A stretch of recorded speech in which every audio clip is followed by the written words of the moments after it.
베스트셀러 소설을 원작으로 한 영화가 있는데 바로 콜 오브 와일드, 화면에서 보이는 이 영화예요. 이 영화는 1890년대 금을 찾기 위해서 미국으로 몰려들었던 이 골드러시의 시대를 배경으로 한 영화예요. 이 영화 속 어느 부유한 가정에서 남부러울 것 없이 살아가던 천방죽 사고뭉치 버기란 개는 어느 날 밀매꾼들에 의해서 붙잡혀서 알래스카로 팔려가게 되고 그곳에서 우편물을 배달하는 썰매견으로 길들여지게 돼요. 하지만 점차 시간이 지나면서 이 버그는 끊임없이 들리는 이 야생의 소리를 듣고 자신이 누구이며 또 있어야 할 곳이 어디인지 그 부르심의 소리를 따라간다라는 것이 이 영화의 줄거리예요. 저는 우리 초등부 친구들에게 인생에 있어서 가장 중요하고도 가치 있는 것을 하나 꼽으라고 한다면 그것은 단연코 부르심이라고 생각합니다. 뭐라고요? 부르심. 여러분, 부르심, 영어로는 calling이라고 하는데 이 부르심은 내가 누구인지를 아는 것, 바로 정체성과 연결되어 있어요. 그래서 부르심을 안다는 것은 내가 누구인지를, 내가 어떤 사람인지를 아는 거예요. 그런데 단지 부르심이 내가 누구인지를 아는 것으로만 그치는 것이라면 이 부르심은 완전한 것이 아니에요. 여러분, 부르심의 완성은 하나님께서 나를 이 세상 가운데 보내신 이유, 목적, 계획을 정확히 알고 따라가는 것이 이 부르심을 아는 사람의 모습이라는 것이죠. 여러분, 그런데 많은 친구들이 부르심을 듣지도 알지도 못하는 여러분 궁극적인 이유가 있는데 그것은 바로 죄 때문이라는 사실이죠. 여러분, 오늘 말씀 속 우리가 읽은 사사기 1절 말씀이 그것을 정확히 보여주고 있는데요. 우리 한번 13장 1절 말씀을 같이 읽어보도록 하겠습니다. 시작. 이스라엘은 또다시 여호와 보시기에 악한 일을 저질렀습니다. 그리하여 여호와께서는 그들을 블레셋 사람들의 손에 40년 동안 넘겨주셨습니다. 아멘. 여기서 이스라엘이 블레셋 사람들의 손에 넘겨진 40년이라는 기간은요, 완전한 고통과 철저한 파괴를 상징하는 숫자라고 할 수 있어요. 여러분, 그런데 그 이유에 대해서 성경은 여호와 보시기에, 이것은 영어로 옮기면요, in the eyes of the Lord라고 해서 하나님의 눈에 보시기에, 그래서 그 기준이 하나님의 눈에 보시기에 합당한가 그렇지 않은가에 있다라는 것이죠.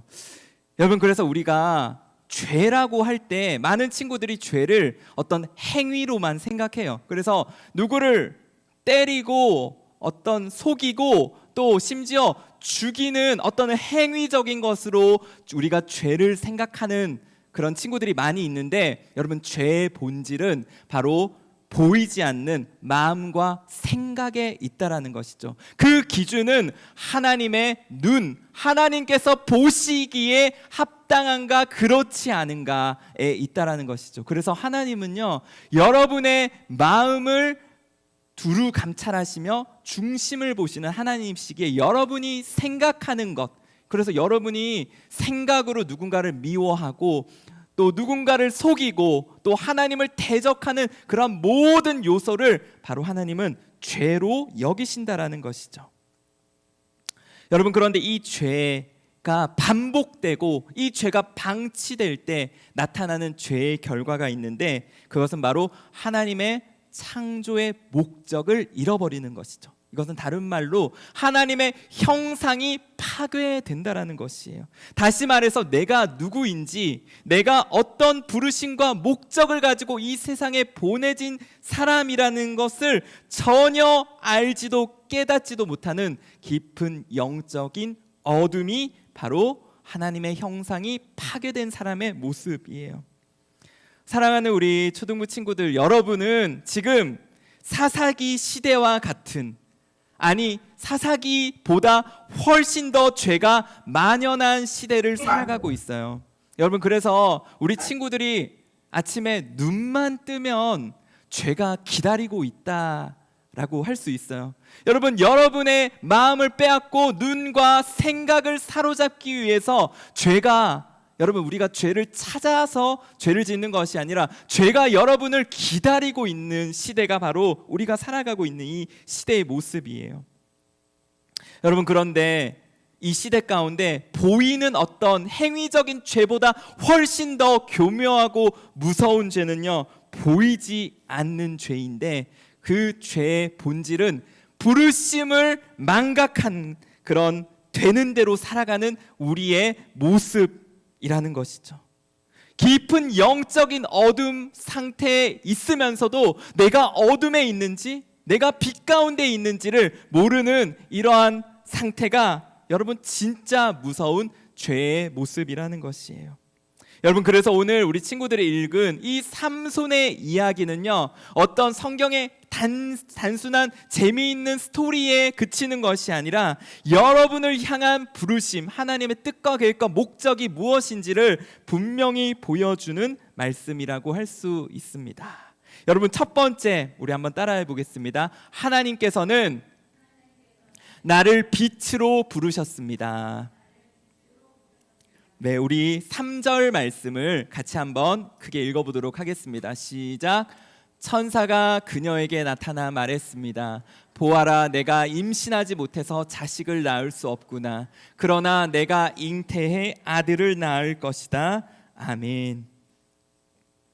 여러분, 오늘 말씀은 한 여인의 이야기로 시작하는데 성경은 그녀가 아이를 낳지 못하는 불임의 여성이었다고 말씀하고 있어요.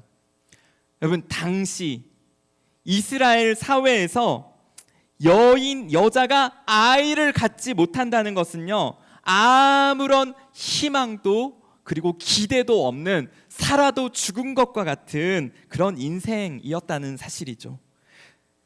여러분, 불임의 여성인 이 인물의 이야기는요, 어떤 성경 속 한 개인의 인물을 넘어서 당시 이스라엘의 모습을 보여주고 있는 인물이라는 것이죠. 바로 여러분, 죄의 열매, 죄로 인해서 아무것도 기대할 수도 그리고 소망할 수도 없는 이 이스라엘의 모습이 바로 죄로 인해서 하나님의 택하신 백성이요 왕 같은 제사장의 직분을 망각한 오늘 우리들에 관한 이야기라는 사실이에요. 여러분, 삼손이라는 이름의 뜻은요, 작은 태양이라는 뜻이에요. 뭐라고요? 작은 태양. 여러분, 불임의 여성에 있어서 삼손 그 자체가 바로 작은 태양이었을 것이에요. 분명히. 여러분, 이 아들을 잉태할 것이라는 이 소식이 얼마만큼 기쁘고 정말 어둠 속 빛과 같은 그런 한 줄기 희망이었을까? 여러분, 그런데 이 작은 태양보다 더 완전하고도 더욱더 눈부신 빛으로 오신 분이 여러분 누구일까요? 바로 우리 예수님이세요. 여러분, 우리 친구들은 지금 빛을 경험하고 계신가요? 아니면 여러분 어둠 속에서 여전히 헤매이고 살아가고 있나요? 여러분, 예수님의 빛을 경험한 사람들이 공통적으로 보이는 특징이 있는데 그것은요, 그 빛을 숨길 수가 없다라는 것이에요. 그 사람이 가는 곳마다 어둠이 떠나가고 죽음의 그림자가 걷혀지고 모든 무겁고도 모든 우울한 분위기가 밝게 빛난다라는 사실이에요. 여러분, 그래서 빛을 소유한 사람, 빛을 경험한 사람은요, 가는 곳이 이제 빛의 역사가 나타난다라는 것이죠. 사랑하는 우리 초등부 친구들, 지금 이 세상 가운데서 가장 어둡고 깊은 절망으로 가득한 곳을 꼽는다면 우리가 함께 기도하고 있는 아프가니스탄 땅이라 할 수 있어요. 여러분, 시간이 지날수록 이 땅에 예수님을 믿는 그리스도인들에 대한 핍박과 박해가 여러분 말로 설명할 수 없을 만큼 잔혹하게 일어나고 있다라는 사실이에요. 여러분, 지금 이 시간에도 이 탈레반들이 교회와 그리스도인들을 완전히 말살하려고 하는 이 그들의 계획을 지금 또 실행하고 있다는 사실이에요. 여러분, 그런데 아무리 어둠이 강력하고 아무리 어둠이 역사하는 힘이 클지라도요, 절대로 빛을 숨길 수 없다라는 사실이에요. 여러분, 믿으시나요? 여러분, 어둠과 빛이 싸우면 무엇이 이길까요? 여러분, 빛이 어둠을 뚫고 나아가는 그러한 존재라는 사실이죠. 여러분, 그래서 지금도 아프가니스탄 땅에서 여러분, 예수님을 믿는 이 빛과 같은 사람들이요, 이 핍박과 이 죽음의 위기 속에서도 여러분, 빛을 잃어버리지 않고 그 땅에서 지금 또 믿음의 그 마음들을 지키는 수많은 모습들이 오늘도 계속되고 있다라는 사실이에요. 사랑하는 여러분, 하나님은 여러분을 바로 이 어둠의 시대 가운데 작은 태양과 같이, 삼손과 같이 어둠을 밝히는 빛으로 부르셨다라는 사실입니다. 여러분, 믿으시나요? 아멘. 여러분, 그런데 이 부르심, 하나님의 빛의 자녀된 부르심을 어떻게 성취하며 살아갈 수 있을까? 여러분, 그것은 절대로 여러분의 능력과 여러분의 힘으로는 불가능하다라는 사실입니다. 여러분은 빛을 낼 수 없는 존재예요. 여러분, 그것은 저도 마찬가지고 여기에 우리 함께 예배하는 우리 선생님들도 마찬가지예요. 여러분, 우리는 빛을 스스로 발할 수 없는 존재예요. 오직 우리 안에 예수 그리스도의 빛이 비춰질 때, 성령의 능력이 부어진 자만이 여러분, 이 세상 가운데, 이 어둠 가운데 빛을 발할 수 있다라는 사실이에요. 저는 오늘 이 어두운 시대 가운데 여러분 한 사람 한 사람의 모든 심령마다 빛이 임하기를 예수 그리스도의 이름으로 축복합니다. 아멘. 두 번째, 하나님께서는 우리를 구별된 자로 부르셨다라는 사실입니다. 우리 5절 말씀인데 한번 읽어보도록 하겠습니다. 시작. 보아라, 내가 임신의 아들을 낳을 것이니 그의 머리에 면도칼을 대서는 안 된다. 그 아이는 모태에서부터 하나님께 나실 사람이 될 것이기 때문이다. 그가 블레셋 사람의 손에서 이스라엘을 구원하기 시작할 것이다. 여러분, 여기서 중요한 단어에 밑줄을 그었는데 바로 나실 사람.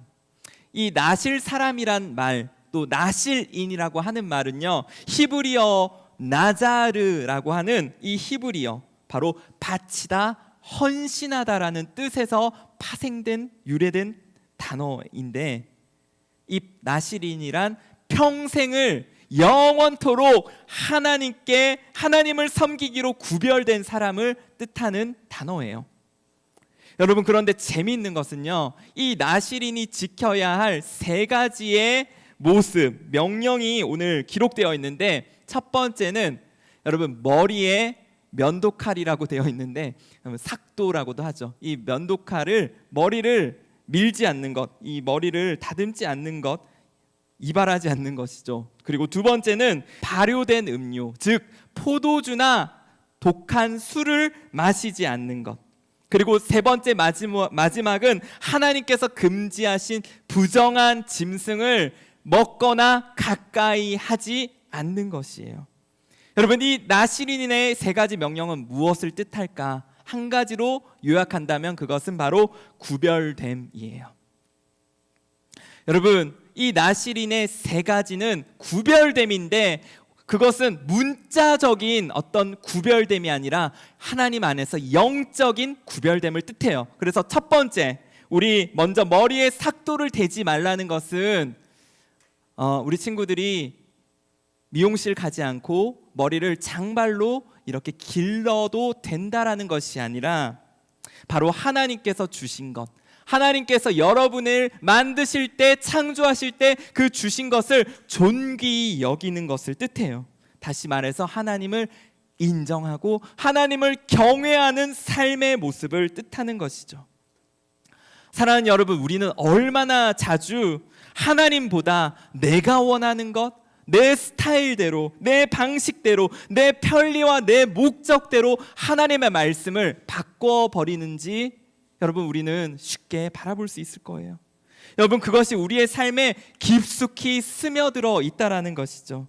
여러분, 코로나로 인해서 이제 우리 친구들이 예배당에 나오지 않아도 쉽게 예배를 드릴 수 있는 이 시대, 이 세상 속에서 여러분, 우리가 그것을 편하고 좋아, 너무 좋아 이렇게 여길 것이 아니라 내가 하나님의 말씀에 대해서 더욱더 두렵고 떨리는 경외함이 있어야 한다라는 사실이에요.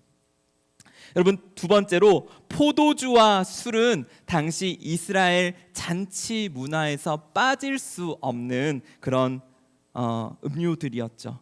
그래서 지금 이 시대 가운데 적용을 한다면 여러분, 이 시대의 죄는 정말 너무나도 달콤하고 너무나도 그럴싸한 모습으로 문화라는 이름으로 포장되어서 우리에게 다가오고 있다라는 사실이에요.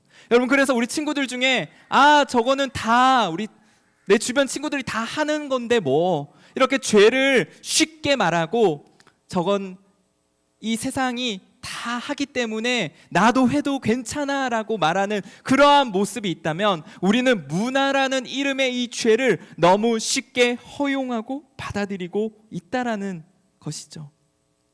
여러분, 마지막으로 부정한 짐승을 먹지 말라는 이 명령은요, 죄에 대한 철저한 주의와 분별을 뜻하는 것이죠. 여러분, 여러분이 지금 보고 듣고 행하는 것이 정말 하나님이 기뻐하시는 것인가? 아니면 하나님이 끔찍히 여기는 것인가를 여러분, 우리는 매일매일 묻고 따져야 한다는 것이에요. 사랑하는 여러분, 나실인의 삶은 편하고 쉬운 삶이었을까? 여러분, 절대 그렇지 않았어요. 여러분, 나실인은 편하고 쉽고 간단한 삶과는 결코 거리가 멀었던 모습이었어요. 이것은 여러분, 우리의 신앙생활에 그대로 적용할 수 있는데, 여러분, 예수님을 믿는 것이요, 쉽고 편하고 그냥 단지 재미만 있는 그런 삶의 모습이었을까? 아니면 어렵고 치열한 매일매일의 피 흘리기까지의 전쟁이 있는 삶일까요? 여러분, 단연코 후자의 삶이에요. 그러면 왜 우리가 나실인의 삶을 살아야 하는 것일까? 나는 나실인 필요 없으니까 그냥 편하고 쉽고 그냥 재미있게 살다가 갈래요 하면 여러분, 그렇게 살다 가는 거예요, 그냥 진짜. 여러분, 그런데 나실인의 삶을 살아야 하는 이유는 바로 이 나실인의 삶에 영원한 생명의 기쁨이 있기 때문이에요. 여러분, 그것이 바로 우리 예수님의 삶이었어요. 여러분, 예수님은 죄가 전혀 없으신 하나님의 아들로서 죄인들의 친구가 되셨고, 또 죄인들을 위해서 목숨을 내어 주셨으며 하나님의 뜻을 온전히 지키며 따르는 진정한 나실인의 삶을 사셨다라는 사실이죠. 저는 오늘 여러분, 우리가 정말 하나님께 속한 자, 하나님께 내 평생을 헌신하기로 결정하며 다짐하는 오늘 영적인 나실인이 여러분의 모든 삶 가운데 오늘 고백되며 펼쳐지기를 주님의 이름으로 축복합니다. 오늘 우리 이 사도 바울의 여러분을 향한 간절한 외침을 우리 함께 읽고 오늘 함께 기도하도록 하겠습니다. 우리 로마서 12장 2절 말씀인데 우리 자리에서 크게 오늘 이 말씀을 함께 읽도록 하겠습니다. 시작. 너희는 이 세대를 본받지 말고 오직 마음을 새롭게 함으로 변화를 받아 하나님의 기뻐하시고 온전한 뜻이 무엇인지 분별하도록 하라. 우리 한 번 더 읽겠습니다. 시작. 너희는 이 세대를 본받지 말고 오직 마음을 새롭게 함으로 변화를 받아 하나님의 선하시고 기뻐하시고 온전한 뜻이 무엇인지 분별하도록 하라. 아멘. 오늘 하나님의 뜻을 분별하는 자, 하나님의 뜻과 계획 가운데 나의 마음을 하나님께 맡기는 사랑하는 우리 모든 초등부 친구들 되시기를 주님의 이름으로 축복합니다.